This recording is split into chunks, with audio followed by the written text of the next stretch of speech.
Right. So, when, before we got distracted about arguing about Disney, we were talking about Lance's family's experience with the Pink Panther, which was created by Lance's Oscar-winning comedy writer dad Yes. in the early 60s, very early 60s. In fact, this is the 60th anniversary of the release of the first Pink Panther movie. Yeah, and So, normally you get what is known as termination rights for that. all right. So the But deal we is, don't move your head. all right. The deal is that Don't move your head. the last two Pink Panther movies Till- starring Steve Martin in 2006 and 2009, and maybe another one starring Eddie Murphy to come out in the next year or two. The last Tilt your two, head. okay, grossed $270 million worldwide. And doing the math, if the creators' heirs got even 0.5% of the gross, they would split up $1.35 million. However, what Lance and his heirs got for those two movies, they split $18,400. That is, for every $15,000 that the Pink Panther grossed, the creator, without whom there would be no Pink Panther, got $1. Steve Martin got paid $28 million for his first Pink Panther movie. Lance's family got $9,200, 1/3,000th of what Steve Martin got. And because the Writers Guild has had 8 strikes. The Writers Guild was formed, in I think in the 1930s, to fight abuses by the studios, because the studios have always kind of had contempt for the writers, calling them schmucks with typewriters, Underwoods, but nobody knows what an Underwood is anymore. And there's the joke that the starlet was so dumb she banged the writer. Writers don't get any respect, and so we have to periodically go on strike. And because of one of the strikes, Lance and the other heirs to the Pink Panther, Lance keeps telling me to move my head so he can draw my head. Okay. Good job. So they have the right to go back, the legal right to go back to MGM and say, look, it is 50 years later. $9,200 is a ridiculous pittance. And we have the legal right to renegotiate. And MGM said, yeah, maybe, we're taking you to court. And so Lance and MGM fought it out in court. MGM had very expensive lawyers. Lance and I have each sued a major media company, Lance, MGM. And even though I worked for Disney, I sued Disney. It's not fun and it's not generally successful because they will hire very expensive. My attorneys, they had an office on a houseboat in the marina. They weren't exactly the most expensive lawyers in the world. But ABC Disney, whom I sued, they racked up hundreds of thousands of dollars in legal bills to quash my suit, which was only worth, I don't know, maybe 150 grand. We all know it never even got to the point of damages, but they would rather smush somebody and spend a lot of money doing that than settle and create a precedent. So even though the law was on Lance's side, the expensive lawyers were on MGM's side, and they got what? An old lawyer, right? I mean, an old judge. There were a variety of mishaps, but one of the fun things is that after they beat us, they sued us for $1 million. And we were just able to get away with not having to give them $1 million because we had the temerity to ask for the money. Yeah, they wanted more than $9,200 per movie. that grosses over $100 million. All right. Is this that interesting? Yeah, but Should we I've move just on? said the principle. So the point of this is, if you can all avoid it, don't sue Turn a your- major corporation, Yeah. because anything can happen when you go to court. And if you're the little guy, it's, I almost had to give them $1 million. how did you make them show pity? The judge said that if we had to pay their legal fees, generally that puts a damper on people trying to sue. So legal fees are usually not awarded. So anyway, So I guess the point I'm trying to get to is you have to fight the man. And the way you fight the man, if you're a writer in entertainment and an actor and a director and a producer, is by going on strike. Because if you don't, you're gonna get screwed. The last strike, Writers Guild strike, was in 2007, 2008. It lasted 14 weeks. And at the time, Netflix was still sending you DVDs in the mail. Their streaming business was very young. But the writers were like, well, we deserve something for streaming. And they got a little pittance. But now it's 15 years later, and streaming is everything. But streaming residuals are almost non-existent.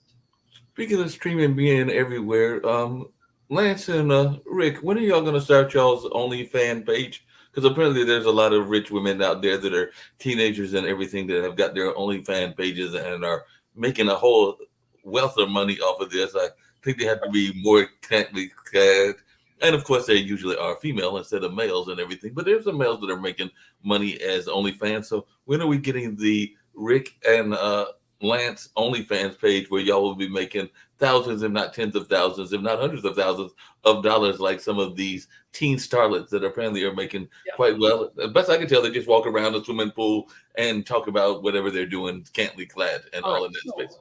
All right, that's another thing that will be destroyed by AI. But the deal is, my wife and daughter don't let me do OnlyFans. I haven't even brought it up to them. And I would be appealing to a very niche audience. I got to show you. I would be appealing to the audience of people whose kink, whose perversion this is, by the way, this is the most horrible thing. This should be banned. If anything should be banned, I vote to ban this. I'm going to protest our own show.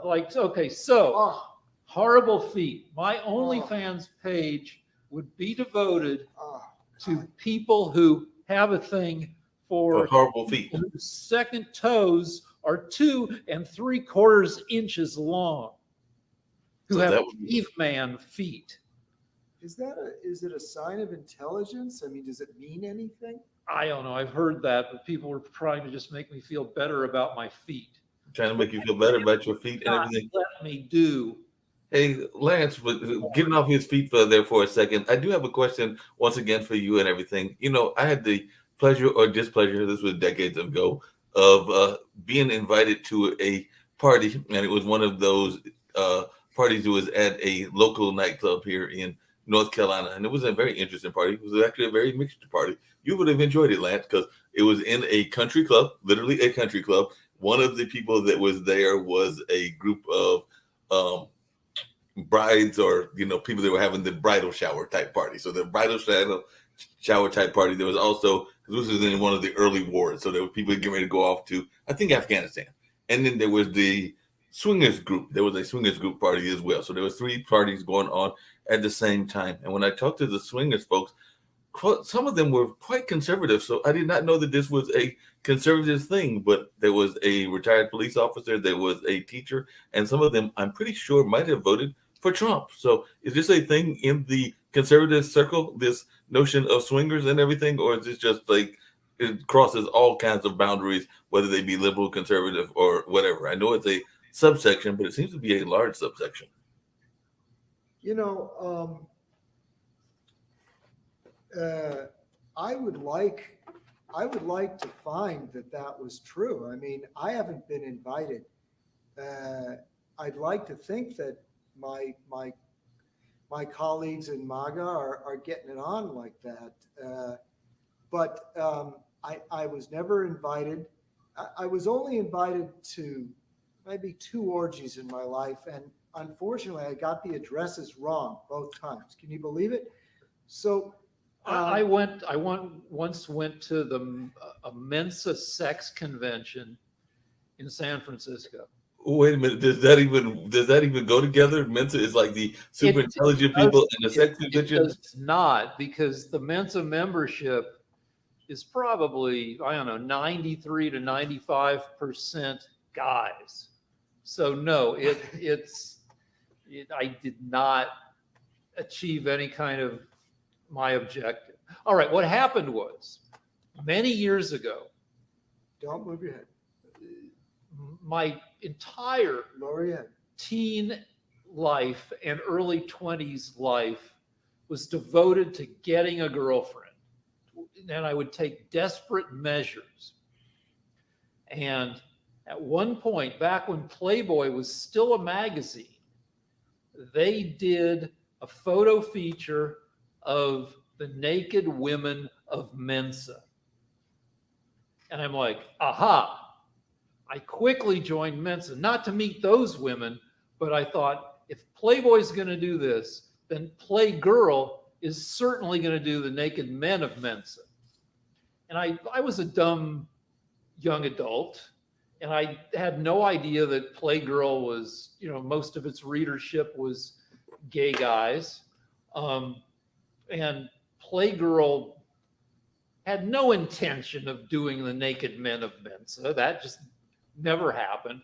But I had this Mensa membership, and I'm like, well, what can I use it for? And then I found out they had special interest groups. Like if people are into Scrabble, there's a Mensa Scrabble group, and there was a Mensa group for people interested in sex. And so I'm like, all right, let's see maybe I can meet somebody. And I went to San Francisco and did not get a girlfriend. Yeah, But Rick, you have a wife, so the question I've got to ask you is, you're super intelligent. You are a longtime member of Mensa and everything. It's kind of like the question I asked Lance earlier. Does that mean that your wife is super intelligent as well, and that you have raised a super intelligent daughter, or does this not follow into the hereditary lane at all in that space? So, my wife is very smart, but she was raised in the 70s and 80s. When parents were clueless, she was basically raised by cave people and had no idea that she was smart. And yeah, our kid is ridiculously smart. But because my wife grew up not knowing she was smart, she grew up fairly normal. And so our kid has the best of both worlds, because I'm a weirdo and my wife is it's like a sitcom where, it's the standard sitcom where the dad is a weird a-hole and the mom is, it's like Marge and Homer. And so our kid got my wife's smartness, but also her normalness. And she got my smartness and didn't get my weirdness. And it's a good, knock on wood about our kid. She's a very nice, accomplished kid. So she comes to your house and she's bringing a young man that has got the same political views as our good friend here, Lance. What is your reaction going to be? Because I can see her knocking on the door and saying, that this is her MAGA boyfriend that is coming to visit you and everything. So, what's your reaction going to be when she comes to the door with the MAGA boyfriend? Well, so she's in England, and we met, I think, her first significant boyfriend, who was a Tory, which is British for MAGA. And he was very nice. Um, the deal is like, I fight all day on Twitter with MAGA people, and it's like, and your mama, I banged your mama, blah, blah, blah, blah, insult, insult, insult. And they're like, yeah, you cuck, and but most of the people that I fight with um, are nice in real life. Like Lance, I fight with, and like we had one exciting episode when this show was Lance versus Rick, where I threw furniture, which is bad to do in an art studio. I could wreck a $10,000 painting. We have huge fights, but we're still friends. And most of the people that I fight with on Twitter, if we ever have, if we ever make a connection, if I insult somebody using a line from a movie, and then the person I'm insulting writes back, yeah, that's a great movie. I'm like, isn't it? And then, we can be friends.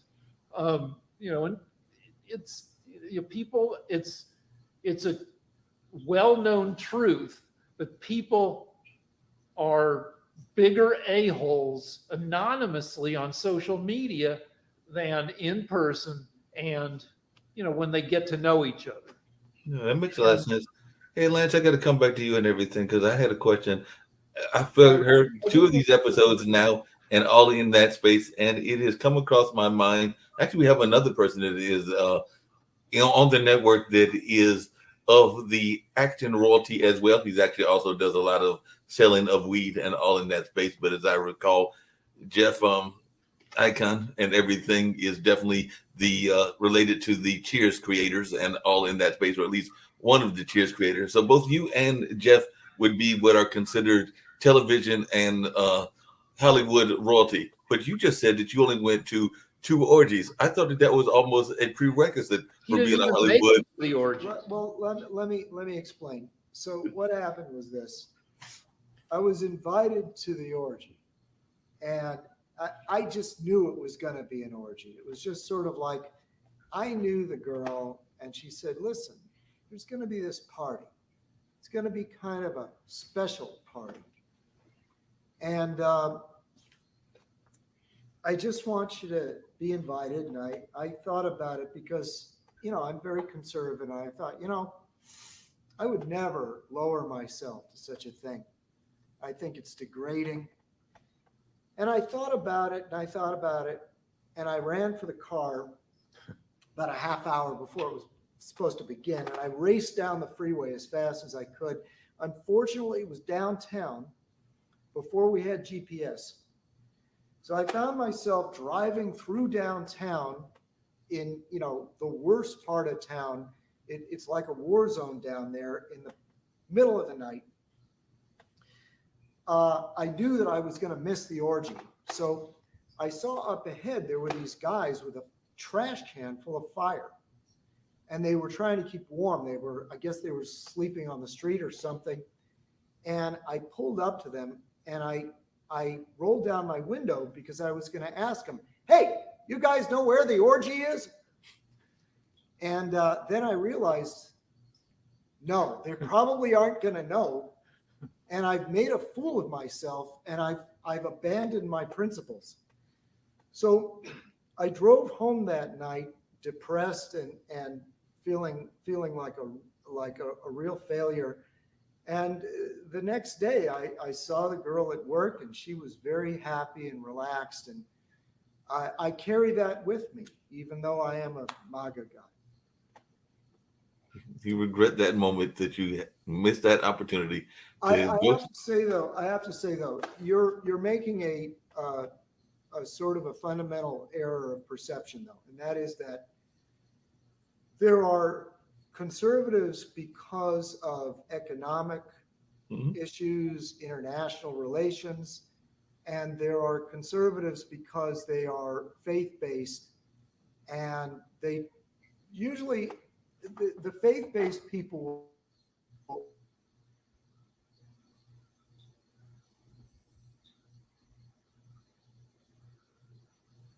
prove that you could say that faith is at the heart of MAGA, but there are a lot of people voting for Trump because they don't like paying triple for gas, or the disastrous surrender of our army in Afghanistan, or Which I have to say, we were set up to fail by Trump. Well, we'll have that argument like at some. we weren't set up to fail by Trump. The problem is that Biden wanted us to lose, and it was a humiliation on the world stage. Trump and Pompeo negotiated to free 5,000 Taliban and got nothing for it. Well, very little for it. What happened was this. Trump and Pompeo negotiated to leave American forces in there that would be just enough to keep the peace. Well, let me say a general thing. You can keep making your point. I'm just saying this is how the show goes, where we'll be talking about something nice like orgies, and then all of a sudden we're in something miserable like having to argue about Afghanistan. It's Well, I'm trying to help the world by doing this show. I don't want my country to be losing war after war. I don't think that Putin would have invaded Ukraine if we hadn't been humiliated in Afghanistan. And then I have to do something ineffectual like roll my eyes and do the thing like in the Ring movie when you get infected with the ring and it kills you, you go. All right. And Lance is killing me with his bullshit. All right. So do you want to change the subject for now? Yeah, I want to get back to the WGA strike, even with having had a successful strike for the rights of the heirs to renegotiate terrible contracts after many years on. You guys got crushed by MGM, while Disney has, because they've got expensive lawyers, they've got a lot of money for political contributions, they've been able to keep Mickey Mouse under copyright for close to a century. Copyright's only supposed to last for 37 years, but Disney managed to argue that Mickey is so important that we need it doubled, and then more than that. And I think only in the next couple of years will Mickey enter public domain. So does that mean that Rick's going to make a Mickey Mouse X-rated movie as soon as he gets out of public domain, so we can look for the Mickey Mouse X-rated movie? You can, people, even though it violates copyright, you can find all sorts of X-rated Disney products. But what I'm saying is, even with the protections of an earlier strike, Lance and his family got screwed. And with what's happening with the current issues, if we writers don't get serious protection, we are going to get crushed. The current crushing is because we get no residuals to speak of for streaming. And also because streaming series are more prestigious and more, high budget. There are also fewer episodes. Back in the days of lazy TV in the 70s that Lance and I grew up with as kids, a season of TV might be 39 episodes.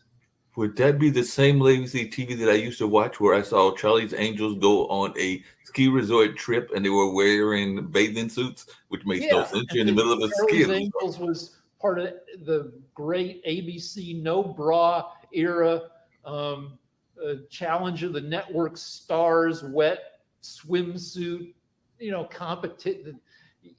The late 70s on ABC and probably the other networks were very skinny performers because there was so much cocaine and lots of just endless nipples because no bras, because everybody was so, but it was skinny blondes, no boobs, no butts, no bras. That's Charlie's Angels, though two of them were brunettes, I think. But 39 episodes, which would keep writers employed for months and months. But now, a series on streaming might be 8 episodes. So on y'all's individual walls, who did you have up there? Because I know y'all had them. Y'all were teenage boys in California. So was it Cheryl Ladd, Farrah Fawcett, or Linda Carter? I like Tanya Roberts, who showed up later on That 70s Show. And you, Lance, which one was it? Cheryl Ladd, Farrah Fawcett, or Linda Carter of Wonder Woman? Jeez, I always liked Anne Margaret. I'm sorry. She was Elvis Presley's girlfriend. So I know who that was. Elvis and I share the same love. You shared the same love with Elvis Presley. That's amazing. Well, she's still around. Yeah, and she still looks good. I would be happy to marry Anne Margaret. Yeah, well, how about Martha Stewart, who at 81 is on the cover of Sports Illustrated? Yeah, well, any port in a storm. Well, really, any port, because this year's issue has 4 different covers, and one of them is a super hot trans woman. Well, what about Sophia? What about Sophia Loren? Sophia Loren is still out there. You could marry Lance, who is apparently a single, could marry Sophia Loren. Sure, if she'll have me. If she'll have me. Yeah. So the trans woman is super hot. She's a pop star named Kim. I forget her last name, but they show underboob. Yeah. And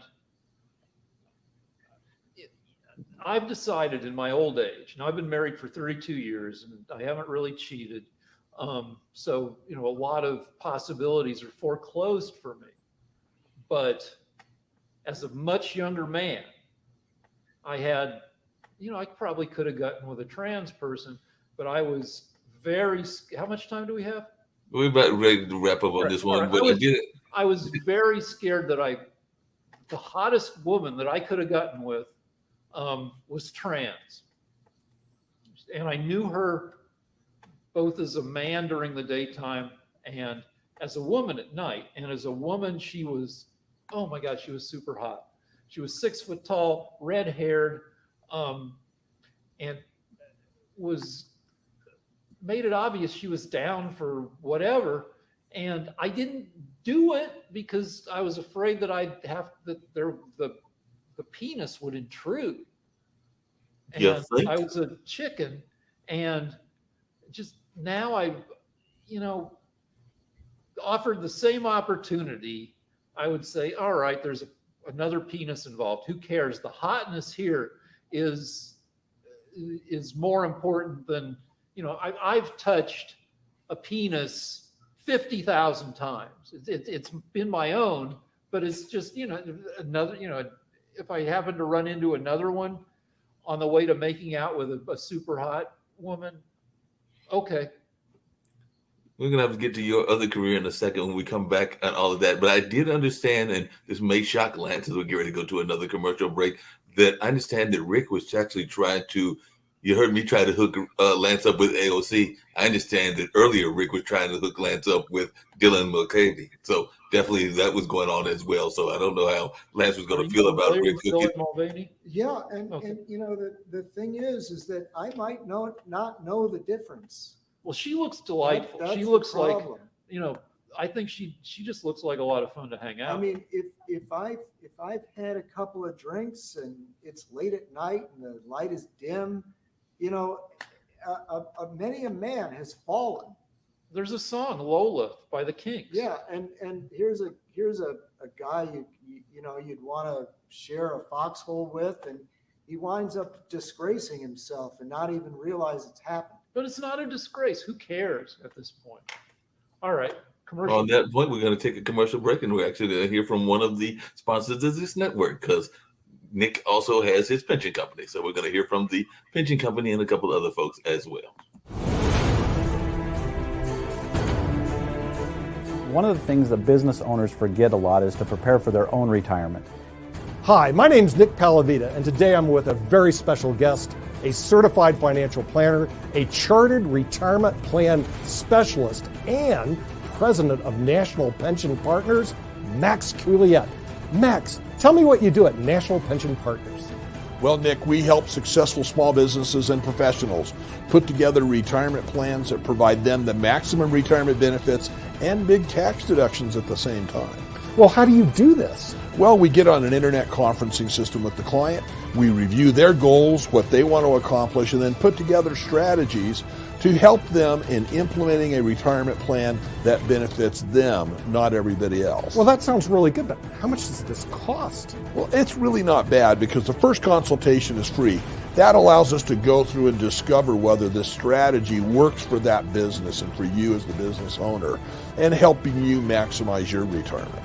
Well, Max, how do we get this free appointment? It's really pretty simple, Nick. You can either go to our website below or call us at 877-252-1692, and then we can set up a time with either myself, Nick, or one of our other retirement plan specialists, another CPA or advisor in the office to go over this with you and make sure it fits for you. Hi, my name is Lewis Haupt. I work with National Pension Partners, and I work with businesses to allow them to put the maximum away that they can for themselves and to save taxes. Hi, I'm Brad Coyle, and I'm the brokerage manager at National Pension Partners. We're always analyzing plan fund choices in order to ensure the participant's success. If you want more information on how we can help you and your business put more money away in a retirement plan than you ever thought possible, contact us at the website below or call us at 877-252-1692.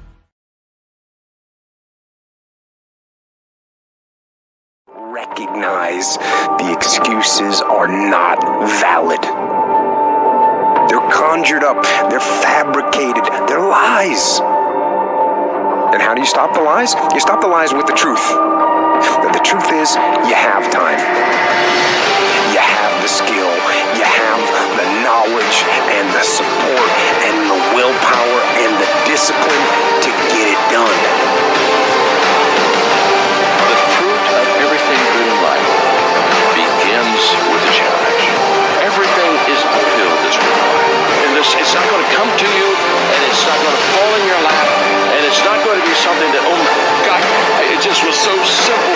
It's always going to be difficult. If you want it, you gotta go get it. This is your chance. This is your shot. This is your moment. This is your time. This is your place. This is your opportunity. This is my time. This is my moment. Tomorrow, tomorrow, tomorrow. Ain't no such thing as tomorrow. We only got today. It's your dream. If you wanted to have it, get your butt up and make it happen. If you wanted to have it, rise and grind. You still got work to do. Stay on that basketball court. Stay on that football field. It's grind season, homie. This is your time to get what you want. Go work that thing with Work That Thing supplements.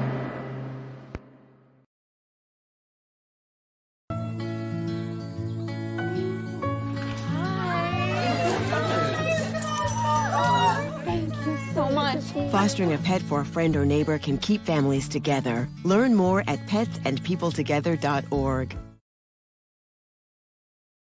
Why would drug dealers put a lethal dose of fentanyl in drugs if they know it's so harmful?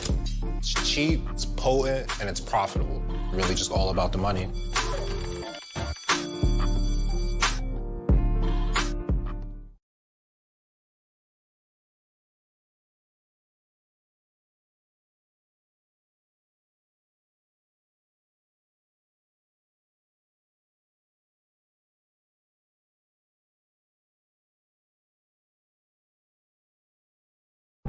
You can talk to me if you're feeling sad.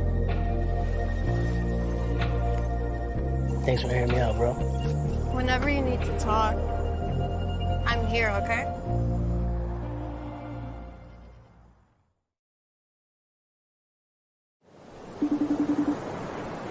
Hi, Richard. How you doing? Ahoy, Jennifer. Lovely to see you. I'm so excited we're partnering on Virgin Voyages. Yeah, I'm really excited too, but I was thinking that maybe before we announce it, that we should decide on my official title at Virgin Voyages. Yes, and I already have a few options for you. Okay. What about something catchy like, don't be fooled by the ship that I got. I'm now Jenny from the dock. Okay. Dame Jennifer Lopez, Isn't there like paperwork and like a sword involved? Supreme Goddess of Mermaids. You know what? Let's just tackle the title thing later. I'm just excited to share our gorgeous ships with the whole world. Okay, look, I'll brainstorm a little more and catch up soon on it. Mermaid in Manhattan?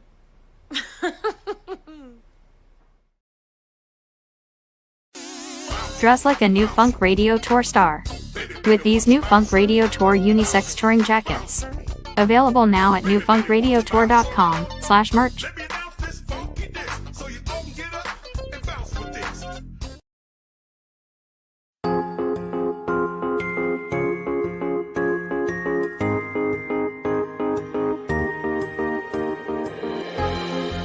Even when you were little, you dreamed big. Maybe you had visions of the good you do in the world, how you might change your community. Now you have the means, but there are so many worthy causes in need of help. Where do you start? Your community foundation has the answer. It's local and dedicated to improving the community where you live. Here's how it works.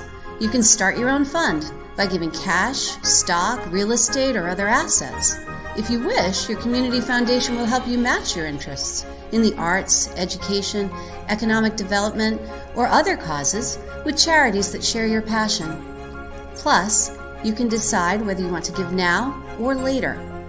Community foundations offer tax advantages and personalized services that create a seamless giving process for you. They'll work with you or your professional advisor. It's your choice. And as your giving helps to better your community, everyone benefits, now and in the future.